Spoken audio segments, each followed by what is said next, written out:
most part, it was impossible in the biblical world to conceive of the human person other than as a body. We have this completely mistaken notion that we are spirits who simply for a moment occupy a body. We don't occupy a body, we are bodies. All you have to do is look at the creation narrative, that we are breathed on bodies. The recovery of the centrality of the human body would change the way we think about food, medical care, all those kinds of things. We have such skewed opinions and practices about all of this because we have not come to terms that we're elementally bodies.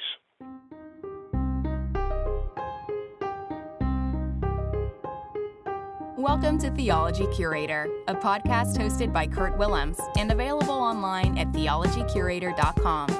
Each episode looks at a theological, formational, or cultural theme.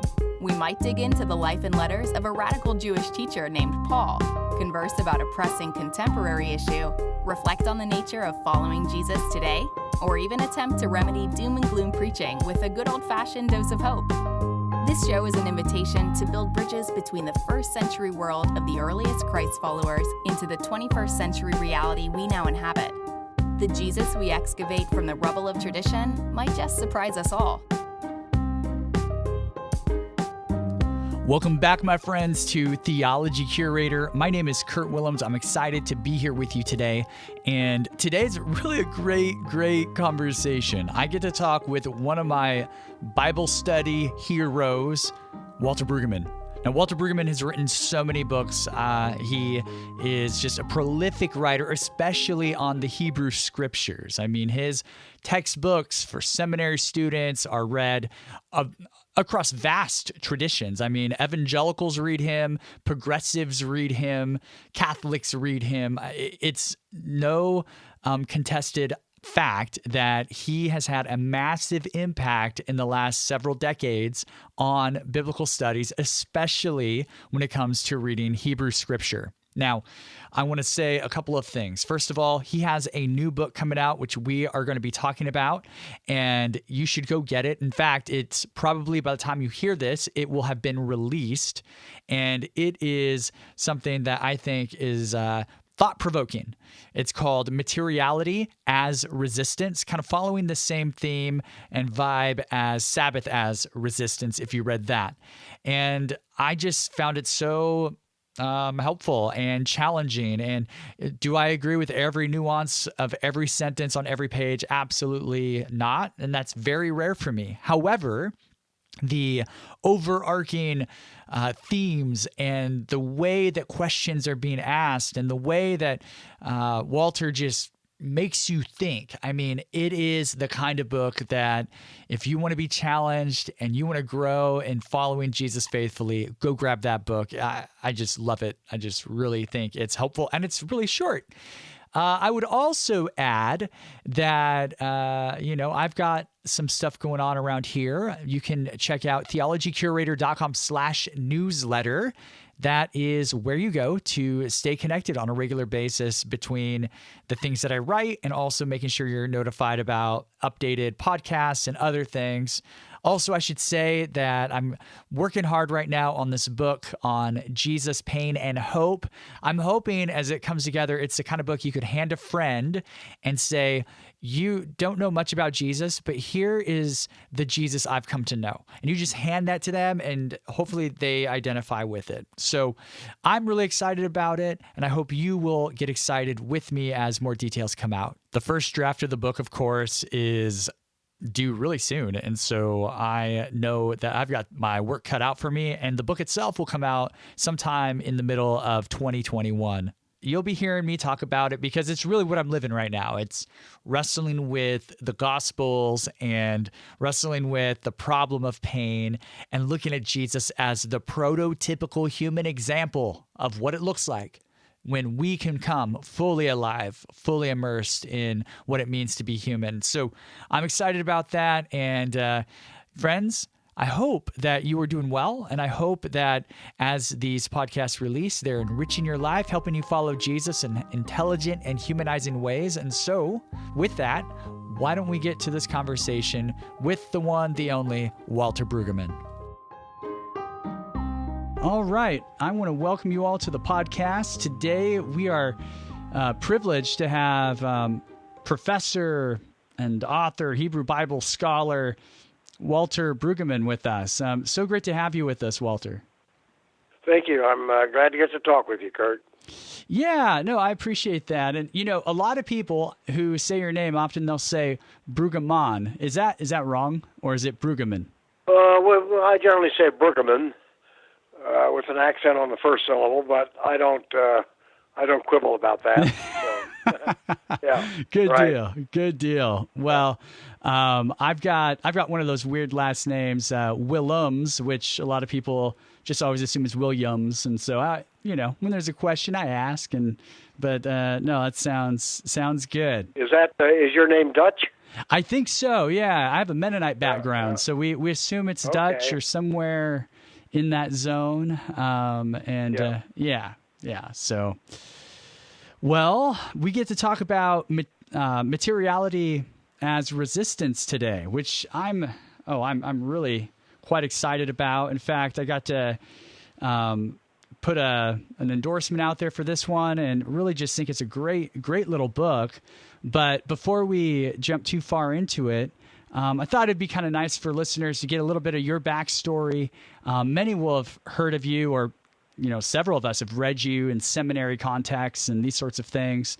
But you're known as a Hebrew Bible scholar. That's definitely a niche that you've carved over the years. And I'm curious about how did you stumble into that, or if that was always kind of the path for you? What made you make a career out of studying that? It was my seminary teachers. I was in seminary just when there was a new renaissance in Old Testament theology, largely from Gerhard von Rad, and it was the most exciting study that I had in seminary, and my teachers sort of channeled me into a graduate study about which I didn't know anything. And then I figured out that in most seminaries, the Old Testament teachers are the best teachers because they got the best material. So that's been my experience of it. Yeah, and that has been very satisfying work for me to be able to do that. Right. Yeah. Oh, that's awesome. And did you take kind of a standard path from there straight into teaching, or how did the career forward? I finished my advanced degree, and then I returned right away to my alma mater in St. Louis, and then I taught there for 25 years. It's an unanswered question about whether seminary teachers ought to have some pastoral experience before they start teaching in seminary, and I understand that sort of argument, but I grew up as a pastor's son, so I knew a lot about the church and a lot about ministry, and I've continued to stay very close to the actual life of congregation. So I don't think that's a substitute for pastoral experience, but that's the route that I've taken. Yeah, and it makes sense. I mean, I personally don't hold that view. I think it's always a gift when someone in scholarship like yourself has an active interest in the local church. I think that really flavors the sort of, especially the application side of a lot of the work that scholars put out there. And I'm curious about that. As far as your church background, so you have a father who is a pastor, and in your own journey, is there a stream or a tradition of Christianity that's been home for you, or have you moved around? What has that been like? My father was a pastor in the Evangelical Reformed Church, which was one of the antecedents of the United Church of Christ. So that really is my home, and it was from the outset, it was a strand of more or less progressive Protestantism, and that continues to be the case for me. Yeah.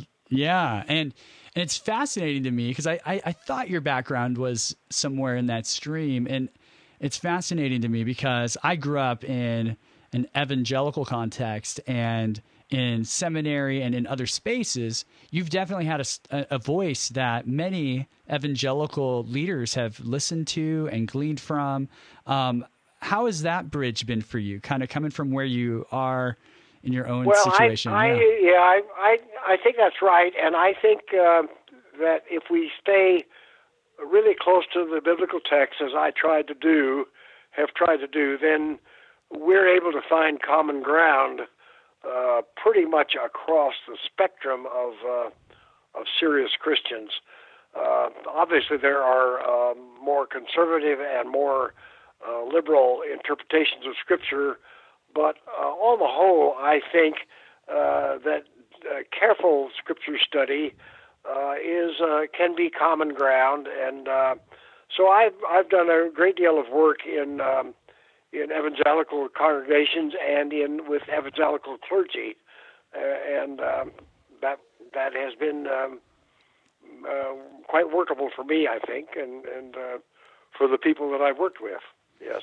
Right. Yeah, that's beautiful. I mean, and it's such a gift to have folks that can, transcend the boxes, the categories of tradition, and really see the big tradition and how we can kind of each color each other and come alongside each other. I think it's awesome. Yep. And as I think about your work, we've generally said Hebrew Bible, Old Testament, that's been a niche area for you. I mean, I have a commentary of yours, got to be from the early 80s on Genesis that's been useful even in the last several years. And so you've been at this for a while, and I'm curious, what are some of the major themes that you've looked at that level, at the kind of more academic level, that people have gravitated towards, or maybe your work has become kind of known for, that might help some of the listeners catch up a little bit? Yeah. I think that my work has revolved around the practice of faithful imagination.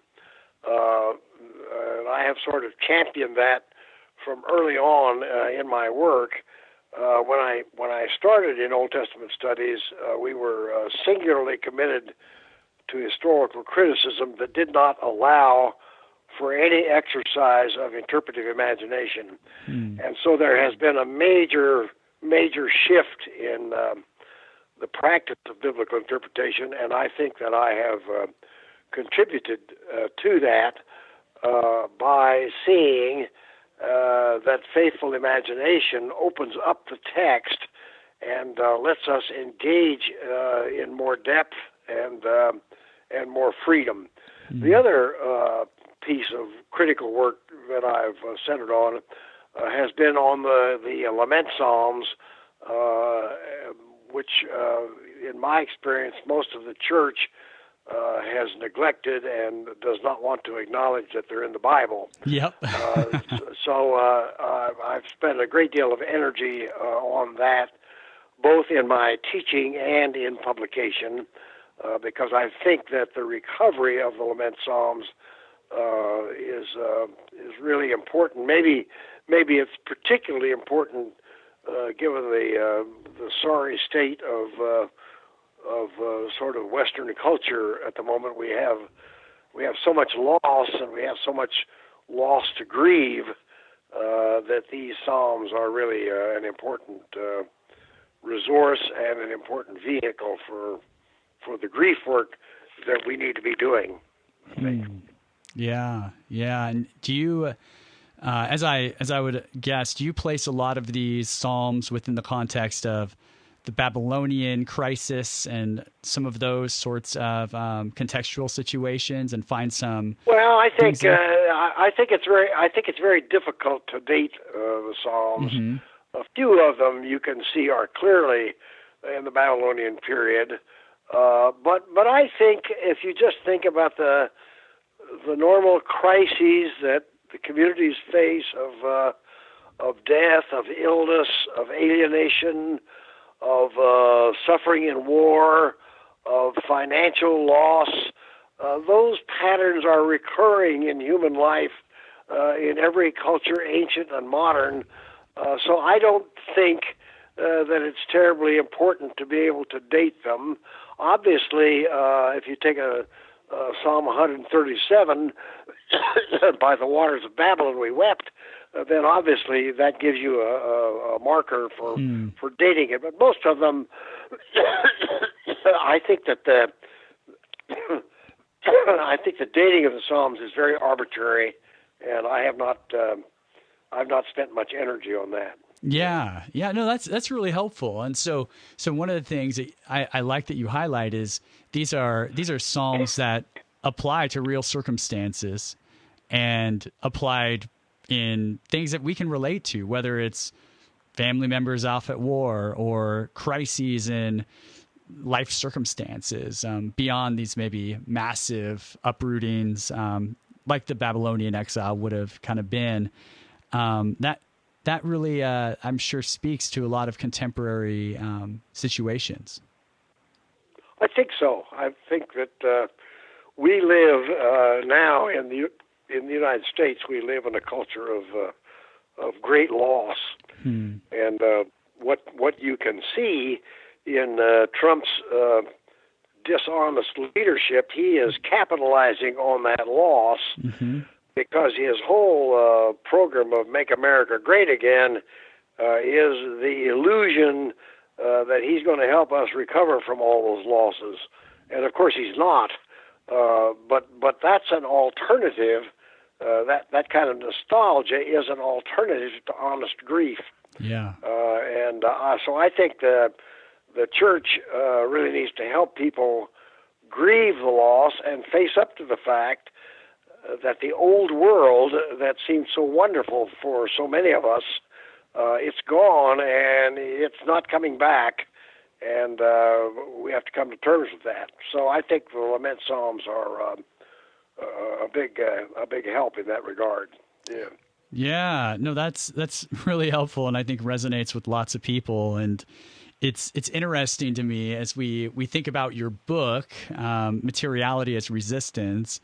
It seems to me that, against the idea that there were the good old days or nostalgia, there's a sense of what does it look like to settle in to what is real and that's right. And name what is real. And that to me is a massive gift to the everyday Jesus follower.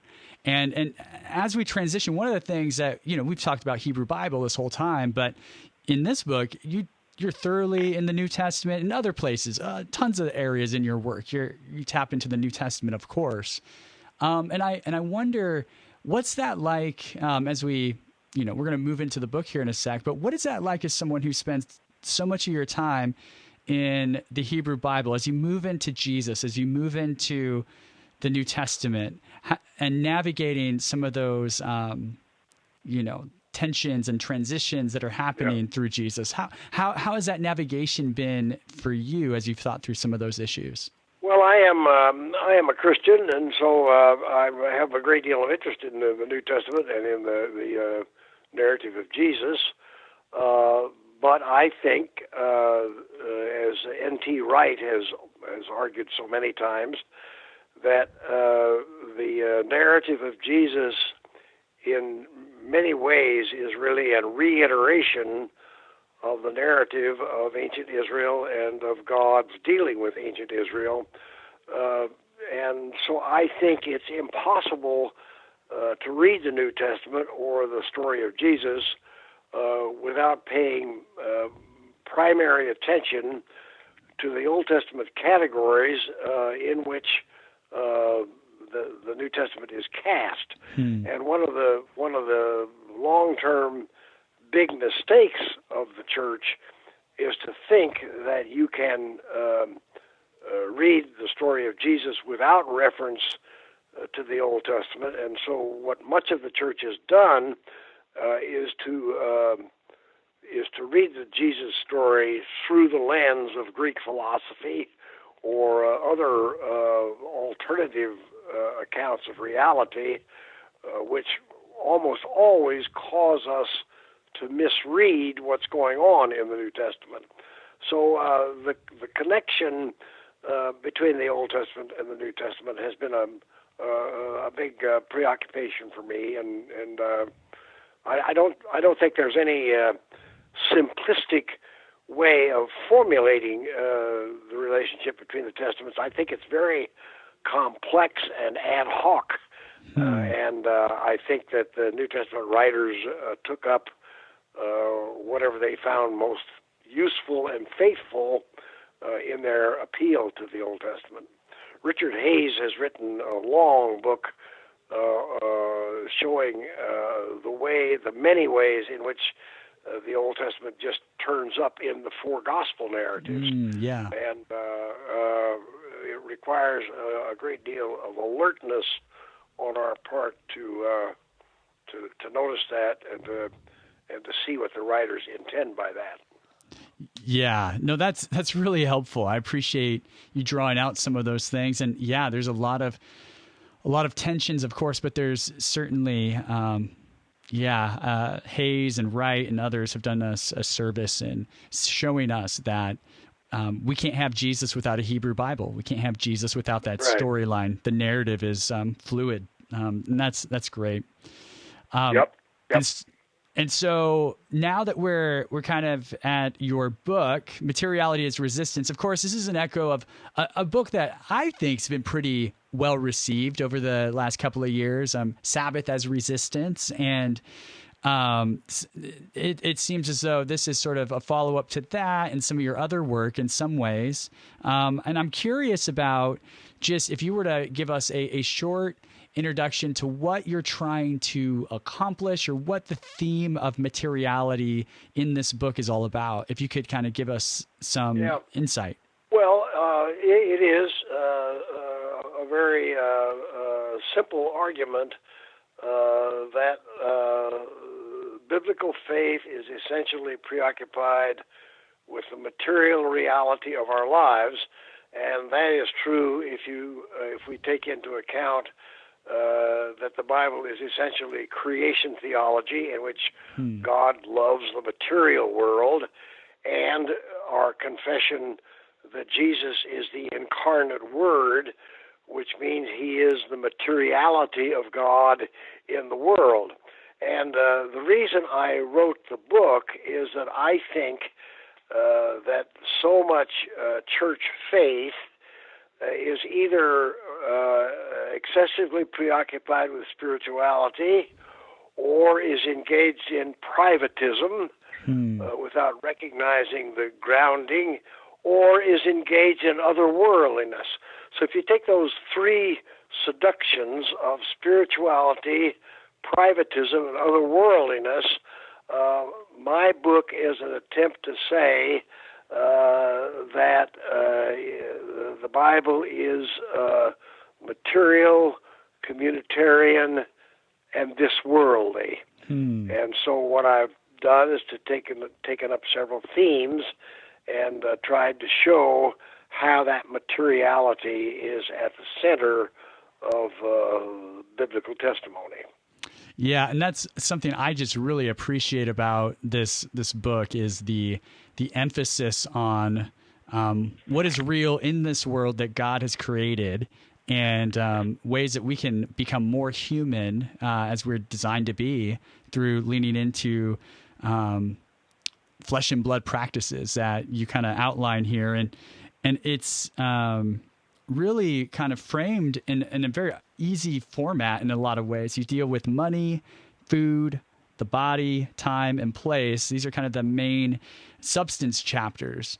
And I thought if we had time here, I was going to maybe hit on a couple, if not each of those themes briefly, and just kind of get a sense of what you're trying to do. And so I have a quote here from the money chapter, and if you don't mind, I was going to read a quote, and then maybe we can have some conversation about it here. And so on page 26 of the copy I have, at least, it says, In contemporary society, we are very much prone to ad hoc practices of generosity, such as crowdfunding, in response to specific identifiable crises of need. That generosity is all to the good. It is, however, not sufficient for responsible materiality. Beyond ad hoc acts of giving, mature generosity requires planned, regular, disciplined budgeting for sustained giving. Such intentionality makes it possible not only to respond to dramatic crises, but also to provide sustained support for social institutions upon which health demands. The amount of such giving is flexible. We may note, however, the notion of a 10% tithe of income is not a maximum. It is a baseline against which we may reckon our measurement of generosity. I thought that just captured some of the thrust of this chapter in a lot of ways. And I'm curious to hear about what is it that you've seen in contemporary American Christian society, culture, that has maybe rubs against what you're suggesting here when it comes to generosity? Well, I think we live in a culture that believes that money is the measure of success and money is the measure of well-being, and therefore the goal in life is to give as much of it and keep as much of it as you can. And obviously, gospel faith contradicts that in the most profound ways. One way of talking about the alternative is to say that the measure of well-being and the measure of success is neighborliness. And so it's a very different thing to think of money as my private accumulation, or to think of money as a resource that is designed for the welfare of the neighborhood, when the neighborhood includes all the neighbors, the ones that are like me and the ones that are not like me, and on and on and on. So what happens is that the gospel narrative provides a very different frame of reference for how we think about money. I think I think in that chapter I went on, though I don't have it at my fingertip, to say that the real stewardship questions are not church pledges. The real stewardship questions have to do with progressive taxation, with a livable minimum wage, with honest credit and debt arrangements, so that what is clear is that the primary tool of a predatory society is debt. And the purpose of the predatory society is permanently in debt as you can possibly do, because then you exercise control over your life and you create a pool of cheap labor. I read today that last year in the fourth quarter, the Chase National Bank had a net profit of $36 billion. Whoa. Well, there's something wrong with that picture. And I think that by and large our economic arrangements that are encased in law are basically designed to serve the success of the most greedy people at the expense of the most vulnerable. And so all of this requires a systemic rethink for the followers of Jesus. That's what I think. And I think that our personal tithe, if that isn't the whole picture, but it is something like a sacramental gesture about our commitment to the common good. So it is finally thinking of all the ways in which money is mobilized for the sake of the common good, which is the neighborhood. So that's sort of how I think about the issue. Yeah. Yeah. And I mean, these themes come up in several of the chapters. In fact, the next chapter on food, you're talking about the way we distribute food and how wealth and poverty and food go together. And you even remind us that Pharaoh is one who deprived peasants in his domain of their own means of production and making food and having those needs met. And so when you think about food, one of the things I know you talk about is local versus kind of, capitalistic. I'm using my own words. I'm not sure if you say it that way. But you talk about there's got to be a better way. I would call it industrial agriculture. There you go. Yes. Yeah. And so when you think about even something as, I'm a white middle-class guy in a nice town. I'm in a house that I say I own. The bank really owns it, but I pretend I own it. And, I have groceries and all these sorts of things. And I assume a lot of the listeners are kind of in that space in their own journeys.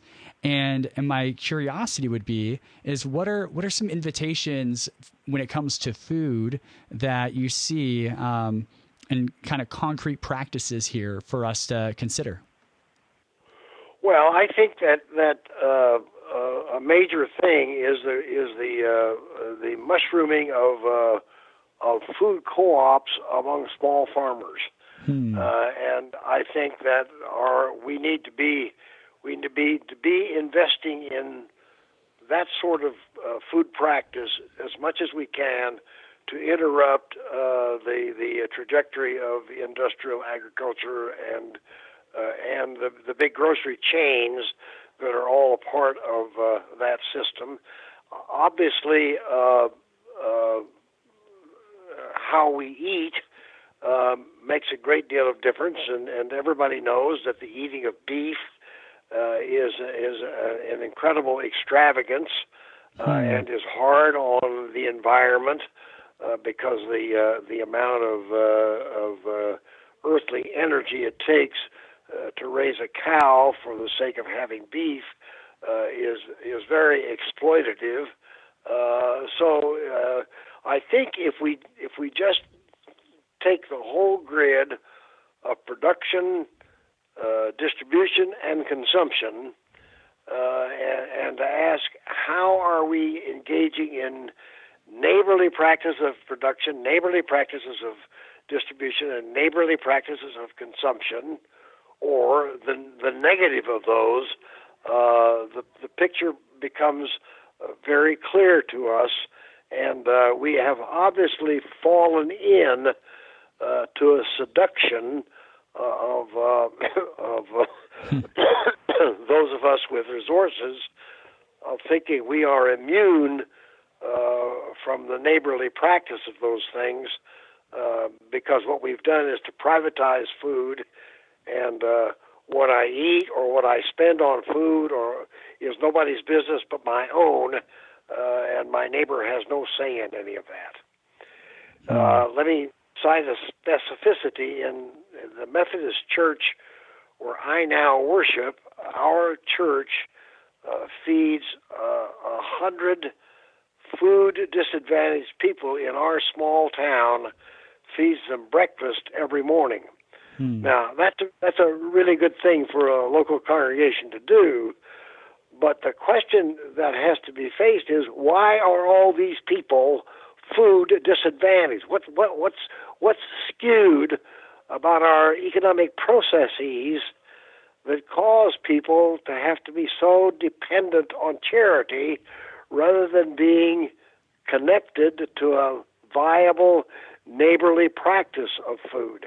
And I think that this is another case where our personal generosity of helping a poor people get breakfast is a good thing, but behind it are all kinds of systemic questions about why some of us eat so well and some of us do not know where our next meal is coming from, and so on and so on. So and I think that Jesus feeding of the multitude in Mark 6 and Mark 8, which is a reperformance of the manna narrative from the book of Exodus. It is a narrative claim that wherever the power of Jesus is present, there is abundant food. So what we have to ask about our food deserts and so on is, how are we trying to do food without the neighborly power of Jesus being operative? And, then you get all kinds of questions that arise out of that. So that's how my mind works. Yeah, wow, that's excellent. And it certainly gets me thinking about the next theme in the book, which is the body, because you talk about neighborliness in quite a few of the chapters. And one of the things that you highlight, you talk about spiritual worship, and this is really you say the bodily self that offers spiritual worship is the self given over to the well-being of the neighbor. And you go on to talk about the body politic. And I'm curious about, well, maybe I can put it this way. When I was a kid, I think I walked away from church thinking, this body's fine. I want to take care of it. I want to get strong. I want to use it, utilize it. But ultimately, this body isn't that important because I'm going to have some spiritual body or become, I don't know, ghostly in heaven or something like that. And I'm curious about how the degradation of the body paired with sort of this privatization kind of keeps us from our neighbors, if that connection makes any sense. I think it makes a complete sense. And I would think that one signal about that is the church's endless preoccupation with sexuality, as though sexuality is basically a problem, which means that our bodies are basically problems rather than resources and gifts and so on. So that we have, in the whole history of Western Christianity, we have a very distorted notion of what a healthy body in a healthy neighborhood might look like. Yeah. No, that makes perfect sense to me as well. And I'd kind of just echo towards the end of the chapter, you remind us that these are bodies that will eventually fail, but that we have this hope in resurrection, and that it seems that resurrection is sort of this reminder that the body actually matters, that the body is something to be stewarded well and in its continuity. And I'm curious about sort of the already and not that. I can't say it right, already but not yet kind of nature of the body, and how that should also inform this conversation. Well, I think that in the Bible, with maybe some exceptions at the margins, but for the most part, it was impossible in the biblical world to conceive of the human person other than as a body. And we have this, in my judgment, completely mistaken notion that we are spirits who simply for a moment occupy a body. We don't occupy a body. We are bodies. Yes. And all you have to do is look at the creation narratives and all that we are breathed on bodies. And so the recovery of the centrality of the human body would change the way we think about food, the way we think about medical care, all those kinds of things, whereas we have such skewed opinions and practices about all of this because we have not come to terms with the claim that we're elementally bodies. And that text you quoted about present your bodies as a living sacrifice, as you know, is in Romans 12. And if you just read on then in Romans 12, Paul enunciates a great neighborly ethic about how we are to situate our bodies in the neighborhood. Yeah. And so it's all unambiguous there. Yeah. Oh, wow. Right. That's a connection we could probably track down for a couple of hours. We'll leave it there, but that's, absolutely. We talk about, right. Spiritual act of worship with the body and forget that it's connected to the ethics of Jesus. That's powerful. Exactly. Yeah. Exactly. Wow. Yeah.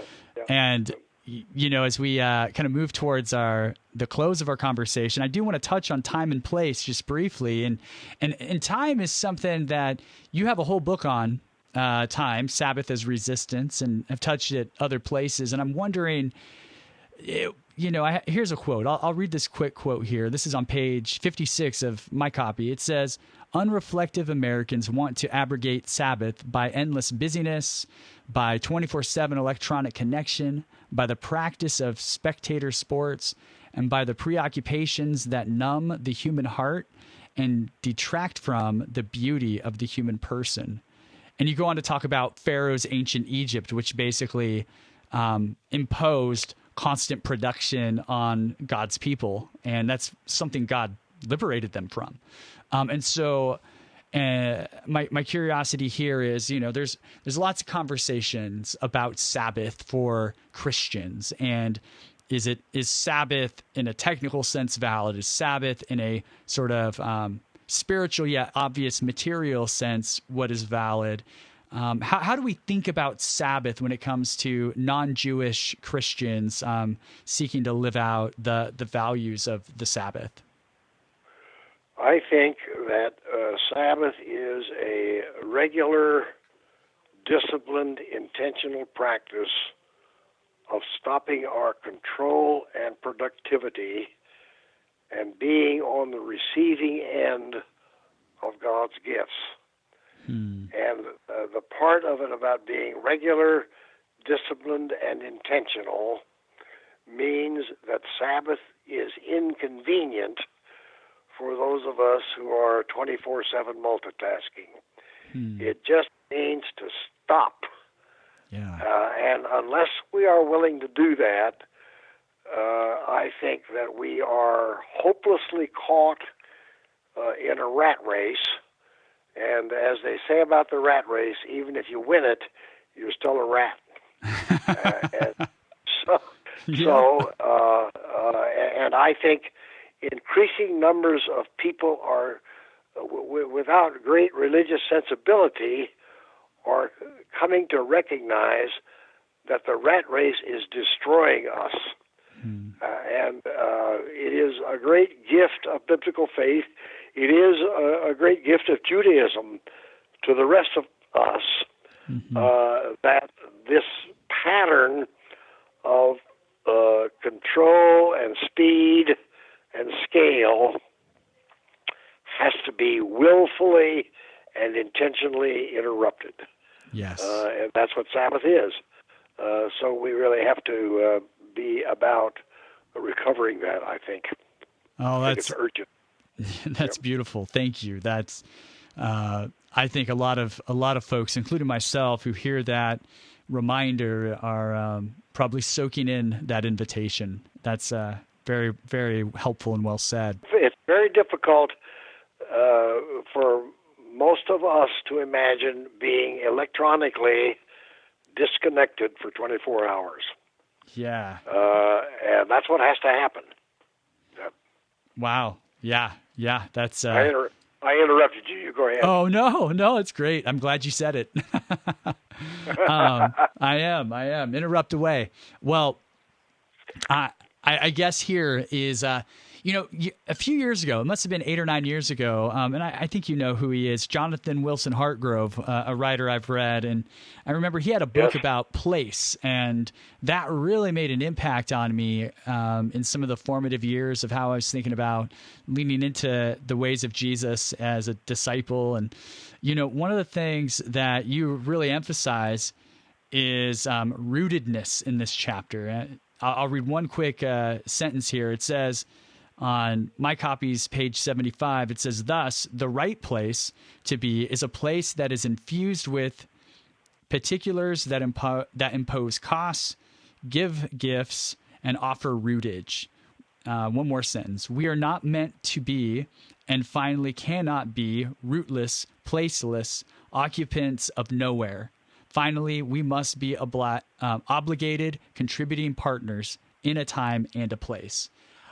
And so as we wrap up our conversation, that's a challenging thing, isn't it? In a culture like ours that is, I live in Seattle, Washington, and in the tech industry, I've seen so many people who live here for a year, 2 years. They get their first job at Amazon out of college, and then they're climbing the ladder. They're finding the next thing and the next thing, and yep. and in some ways I can understand that and respect some of that, but in other ways, it does just kind of give us an easy example of the temptation to never really plant roots and be committed to space and time. And I'm curious about what are you really inviting followers of Jesus to consider when it comes to place and rootedness? Well, I think it's very complex and difficult, and I don't have any easy solution to that. But the other thing that happens to people who climb a ladder and move and are mobile is that you never have any neighbors. You never have any durable neighbors. And I think that life is greatly diminished by that. And I suppose it means in the long run that people have to decide that there's something more important than being mobile and climbing the ladder. So putting your buckets down somewhere and investing and making a place work for all the neighbors is a human vocation. That's what I think. Yeah, and that's most of what I know about place I've learned from Wendell Berry. And if you read the sequence of his novels, his later novels end in a kind of a sad awareness about what's happening to the place about which he writes and about which he imagines. So I think we have to think about that and redecide some priorities, I think. Yeah, absolutely. Wow. What a gift this conversation's been. And of course, the book is called Materiality Is Resistance. And it is available, if I understand right, February the 18th. Is that correct? I've just heard February. I didn't know the date, so I knew it was coming. So, yeah. And thank you if you did an endorsement for it. So I appreciate that. Yeah, absolutely. No, it's definitely the kind of thing I want to get behind, and we'll use this podcast and other means to try and spread the word about it, of course. And do you have, as we go here, do you have any projects we should be looking for in the next season? Are you working on anything at the moment? Well, I have a book of sermons that just came out this month, and I have a book coming out on Exodus sometime later, and I have a book in press of collected essays. So I've sort of finished up my work, and Westminster John Knox has accepted several of my manuscripts, so that's all in process for me. Yeah. Wonderful. Well, we'll be excited to see those, and maybe we can have you back on when some of those come out. And in the meanwhile, just God's blessings on you, and thank you so much for taking the time to share with me and with our friends listening along via podcast. Well, it's great to talk to you, Kurt. Thanks a lot. Thanks for listening to Theology Curator. For more resources from Kurt Willems, check out theologycurator.com/newsletter to sign up for our email update list. For new listeners of the podcast, we hope you will subscribe via iTunes, Google, or your podcast manager of choice. If you like what you hear, please leave the show a review. For regular listeners, consider supporting Kurt's online ministry at patreon.com/Kurt Willems. Lastly, please don't let this conversation end when the episode is over. We hope you feel empowered in regular life to explore theology and faith in intelligent and humanizing ways.